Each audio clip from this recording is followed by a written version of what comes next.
The odds of going pro in any professional sport using 40,000 marbles.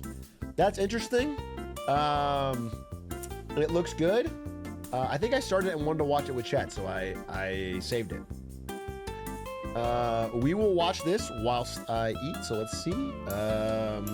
The marbles will keep me engaged. Yeah, exactly. The more literal version of football.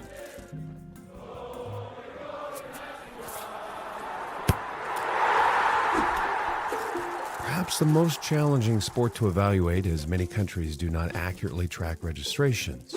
At least one country does, and that's the birthplace, England. According to the Football Association of England, there are 68,295 registered football players that are 14 years old.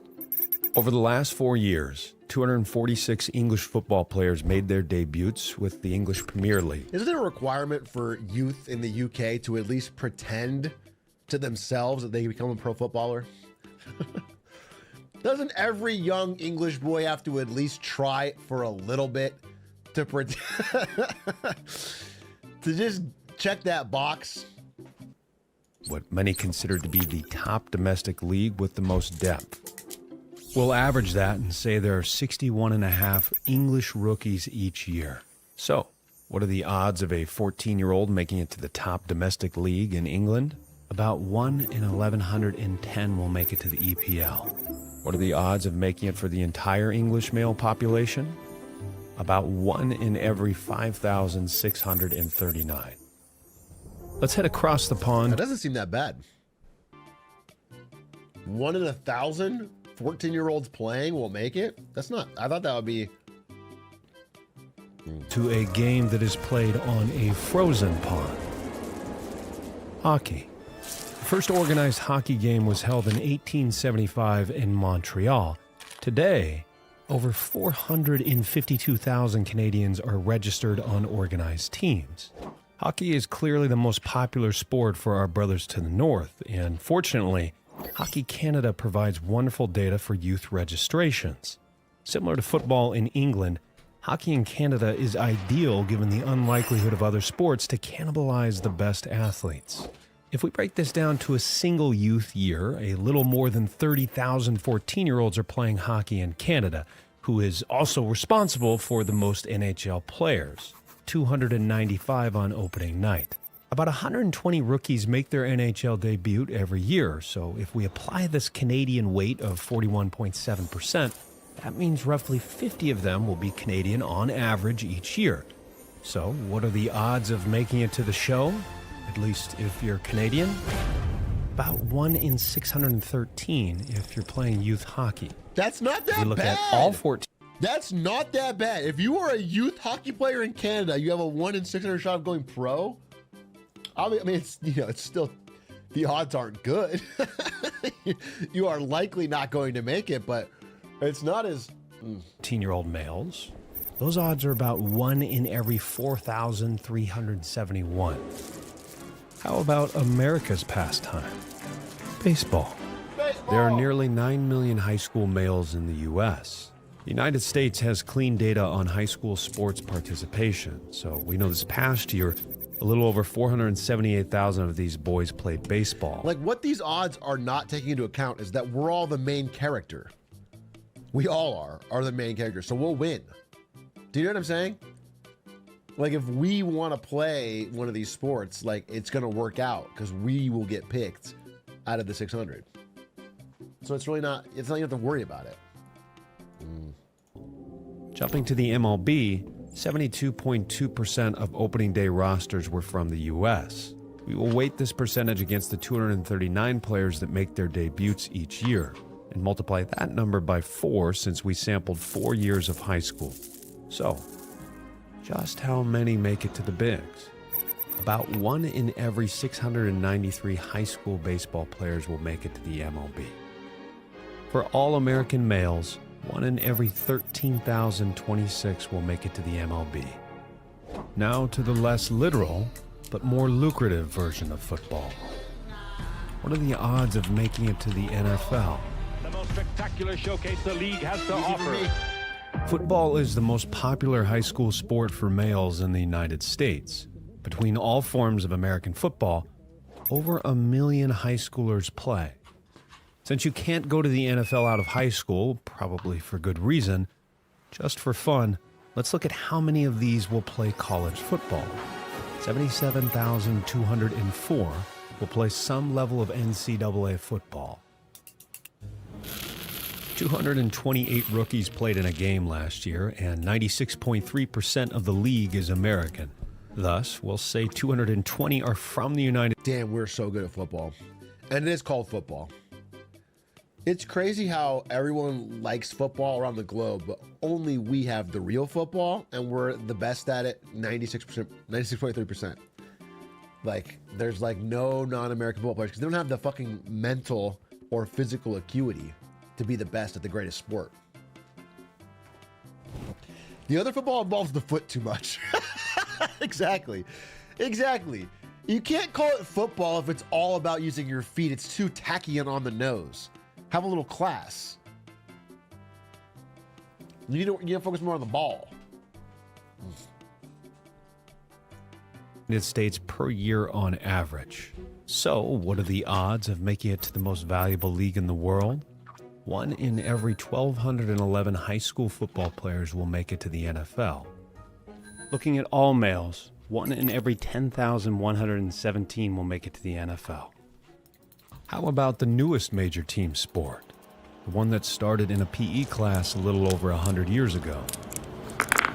At the high school level, a little over 537,000 boys play on a basketball team. And of those, 3.6%. This is big for me. I as you guys know, I've had a secret desire to make it to the NBA. And obviously I'm a little older than some of you, and you're thinking, oh, he's too old, Unk is washed up. But LeBron James is 6 years older than me, and he's still out there hooping. Okay? So white Kyrie here is, yeah, it's not good to cough like I'm dying in the middle of my NBA pitch. So I think I can make it to the NBA, and I think they haven't picked up many streamers yet, but they might pick me up based on what I've been doing. I've been really fucking hooping lately. That will play in college. That's 19,213 male college basketball players. Each year, about 93 rookies will debut in the top basketball league, the NBA. On average, 71 of them will be Americans. So, how difficult is it to make it to the NBA? 1 in every 1,880 high school basketball players will make it to the NBA. For all males, 1 in every 31,450 will play in the NBA. Okay, that's a rough Looking at all our sports, basketball appears to be the most challenging to make it to the top. Well, it's the hardest? No, that's not good. That's not. That just makes me want to grind harder, though. You know what I'm saying? That just makes me want to grind harder. Too much height dependent? Well, I'm 6'5", so it should be really easy. I mean, 6'5" when I slouch. I'm actually 6'13", which is a funny way of saying I'm 7'1". So, I'm 7'1", and yeah, I'm like a KD 6'5". Yeah, exactly. But I'm also athletic. You know, I can also move, and I also have a cerebral mind for the game. So it's. There is much to be learned from all of these games, but I believe we can learn perhaps the most from this last one, at least sociologically, and I want to show you why. And by the way, I put a lot of time, energy, and research into these videos, so if you're enjoying it, I'd really appreciate if you'd subscribe. To understand this... I am enjoying it. It is funny that the marbles have not really added anything. Because he has to break down the marbles and the little marbles all the time, so it doesn't... Like, it hasn't given me a sense of scale at all. But... Let's head back to the beginning. The year is 1890, and exactly 1 person is playing basketball. In fact, 1 is even aware of it. Because he invented it. By 1898, the game has caught on a little bit, at least locally. The first professional league is formed, the NBL. 6 teams play on chicken-wired courts. The game is far from global. Canada is playing it recreationally, but these teams are composed of just local Americans.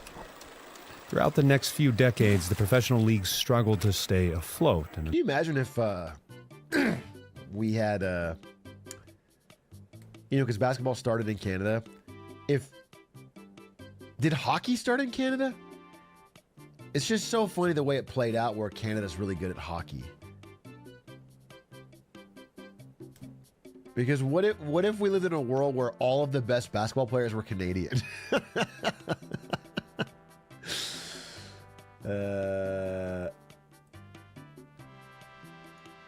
Eventually, the NBL merges with the NBA. This was important, but what was far more important was something dramatic that happened. 2 inventions that would transform not just basketball, but all of sports. Radio and television. With broadcasting and advertising capabilities, sports became an increasingly larger business, driving revenue and growing games like basketball, but profits weren't the only outcome. Far from it. In 1978, something monumental would occur, except this was not broadcasted. In fact, this went completely unnoticed, at least at the time. On a completely different continent, far, far away from the NBA, a slim teenager was busy playing goalie when a coach stopped him. He mentioned he should try a different sport where tall people have an advantage. Standing at 6'7", the Nigerian picked up the game quickly, and a few years later, a scout saw him and offered him a visit, an opportunity, all the way at a college in the United States. Okay. This was rare. To put it in perspective, this was so rare that the college didn't even pick up the kid at the airport. That belief would change. That's not rare. That's just being an asshole. The Houston Rockets select As Hakeem, #1 pick. the Dream, would go on to absolutely dominate and become the first African-born player selected in the draft. He would not be the last.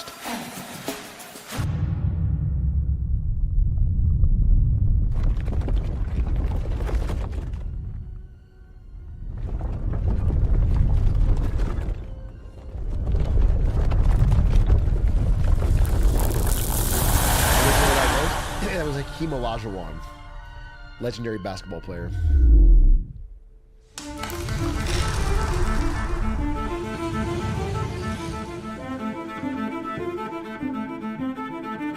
Marbles.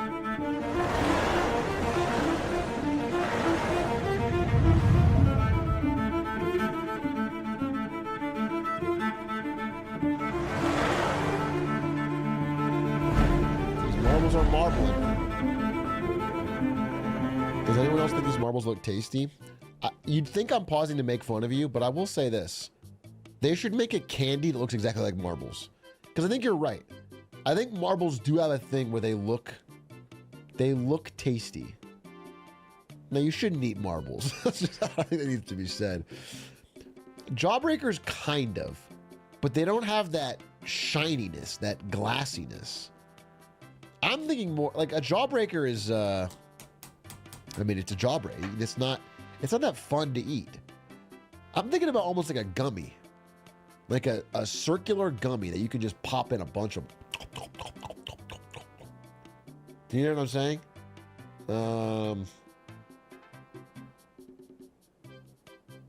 Kind of like an edible Orbeez, yeah. Like a boba. It is kind of like a boba, but not in a drink. You know, you want to invent it to where it looks like that, but the surface is very easy to break, and then you just have a tasty gummy. Like a Tide Pod, but, you know, less tasty. Like a shatterable gusher, I guess. Yeah, that's a good way to put it. Something like that.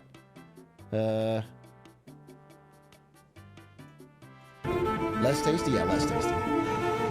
Tide Pods have a flavor that can't be matched.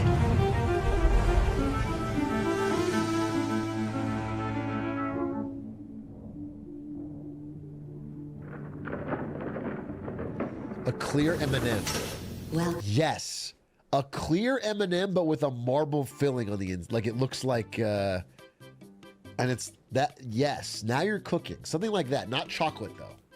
More sour, more, you know.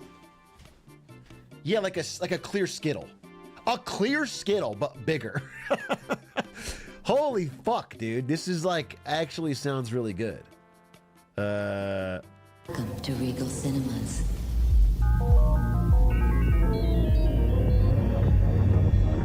Like a ball-shaped Jolly Rancher. Now, a lot of marble stuff happening. I have a feeling he really wanted to include this. Are we talking about sports anymore? What happened here? This is like fucking 5 minutes straight of... Bro just had a lot of marbles and needed to use it. He hasn't even mentioned a word about sports in a long time. Bro wanted to write off marbles on his taxes.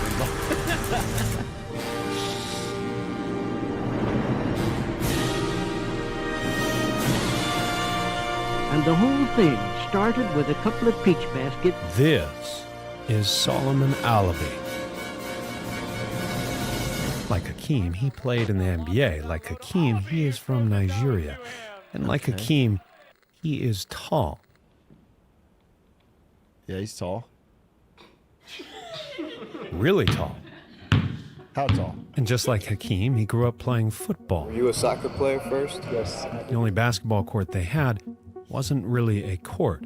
It was made of sand. After players like Hakeem proved that there was talent all over the world, the NBA launched a program called Basketball Without Borders, a camp that has helped find hundreds of international players like Solomon. I was praying, I wish I can be like Hakeem Olajuwon. Expanding the game to the edges of the earth. Okay.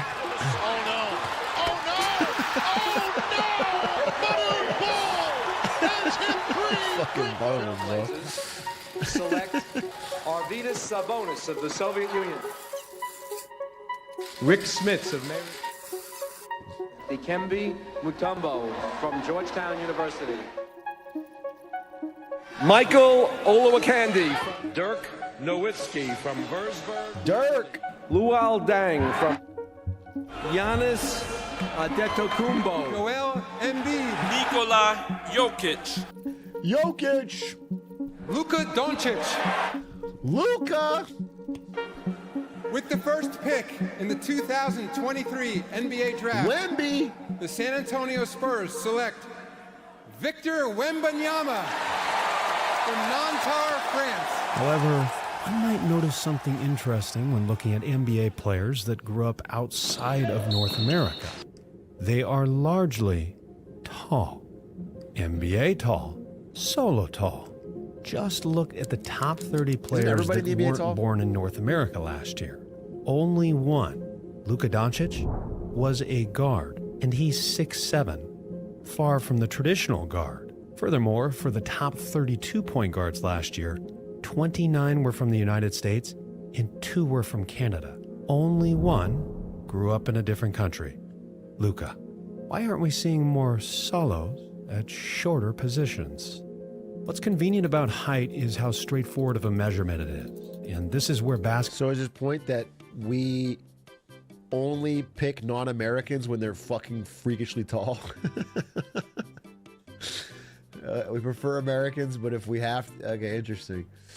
Basketball is both unique and extremely telling on the sports sociology front. You know height is important for the game of basketball. You probably don't know just how important it is. Let's take a look. Let's look at this positionally. We'll start with the tallest position, center, where the average NBA starter is 6'10" or taller without shoes. How rare is this? Well, using US CDC data, about 1 in every 111,425 males are this height or taller. To visualize this, if we were to fill college football's largest stadium, the Big House, there would be about 1 NBA center on average in attendance. For someone like Solo, the odds are even more staggering. only 1 in roughly 3 million U.S. males are this height or taller. A couple notes. The U.S. is taller than the average world height, and importantly, this is barefoot CDC measured height. See, it's crazy. These numbers are so much more extreme than like number of hockey players that go on to be pro. It's like 1 in 600. Number of high school hockey players in Canada become pro, 1 in 600. Number of people who could be 7 foot tall, 1 in 3 million.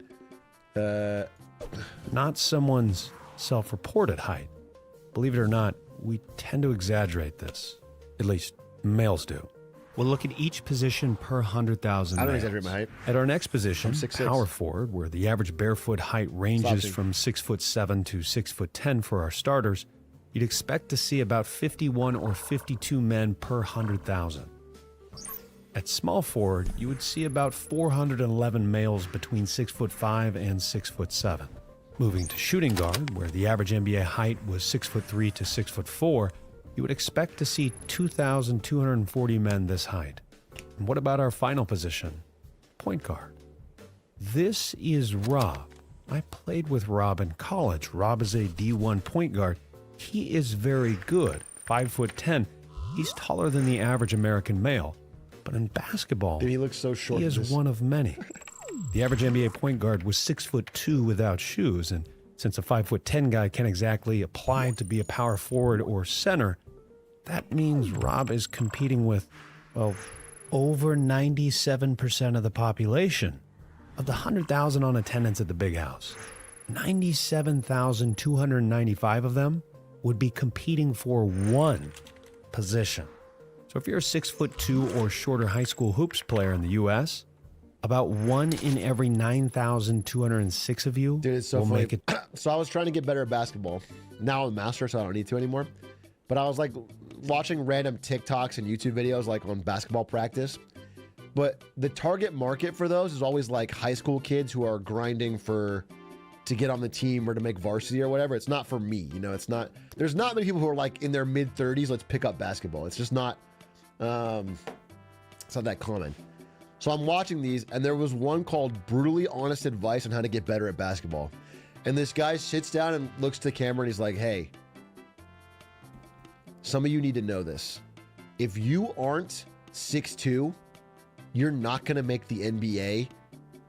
So don't skip school or whatever. It's like, stop skipping classes you need to practice. But you know, I was like, bro, this is not for me. I'm not skipping classes. That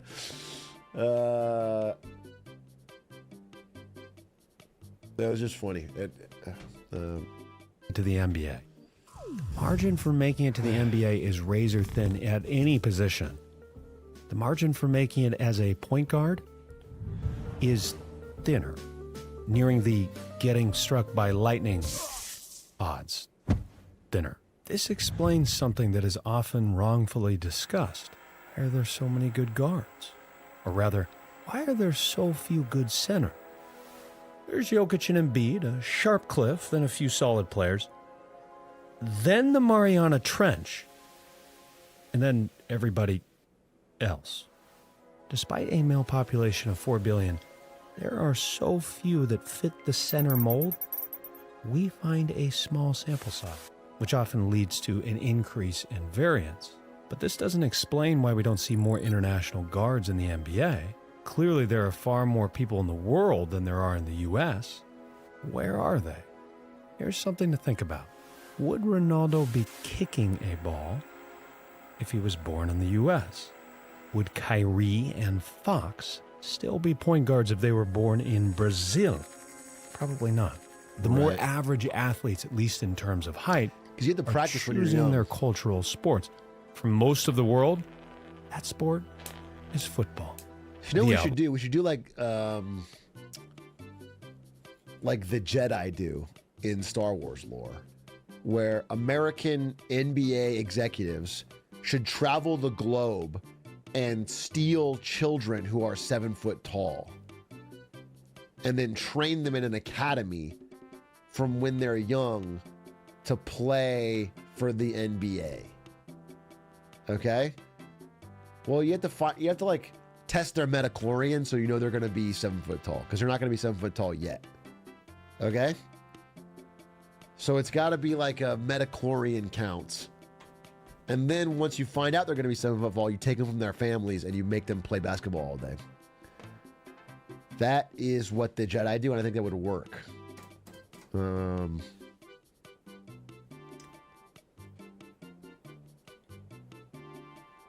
Metachlorian doping.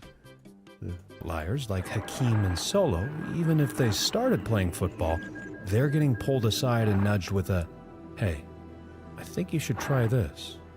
And with good reason. How many Kevin Durants did Kevin Durant compete against? Probably less Chris Pauls than Chris Paul had to beat out. Basketball is a paradoxically unique sport. It is both globally inclusive and discriminatory. You have to be tall, at least if you want to make the top league. In truth, you also need another trait, even more selective. You have to be long. If height is the first measurement an NBA scout is concerned with, the second is a player's wings. The average male has a wingspan that is about 1 to 2% longer than their height, depending on your source.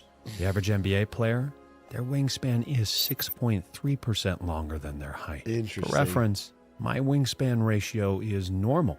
I am 6'2" without shoes. My wingspan is 6'3". John Wall was the '1 selection in Solomon's draft.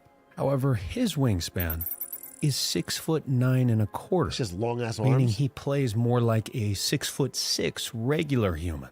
This is a crucial distinction. This need for length withers our pool of potential down even further. You can just see it in certain players. Why can't you just wear like extendo arms? Like I hold on to extended hands, you know, with like a little gripper that can like make the...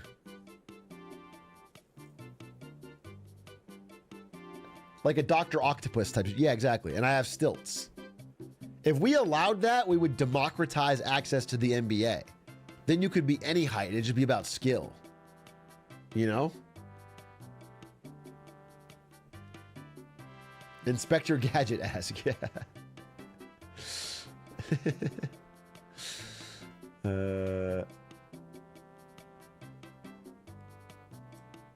Yeah, what if we all use mech suits? Guys that get more deflections or just kind of dunk easier than the rest of us. Their height is hidden in plain sight. So, what can we learn from all this? Well, undeniably, some sports are more competitive, at least the odds of making it to the top. One could argue that a Canadian teenage hockey player is 3 times as likely to make it to the NHL as an American high school player is to make it to the NBA. Overall, in every sport, athletes face incredible... So, mathematically, the NBA is harder, more difficult, and cooler than the NHL. That's what he proved. He basically said the NHL is easy and the players aren't that good. Like, basically any Canadian can get in there. That's what I... I'm not 100% sure. I don't know if I pulled the exact data out. I think that's what he said. I think that he said if you eat maple syrup and know what a moose is, they'll basically let you play in the NHL. And it's soft. It's a soft league. And the NBA is like way, way harder. I'm pretty sure that's what he said. I'm not 100%. At least if you view this as the point of playing sports. He said if you can't get into the NBA, the NHL is free. If any of you are young guys with hoop dreams and you can't make it to the NBA, just go pack up to Canada and you'll guaranteed get in the NHL. They'll take anyone, basically. I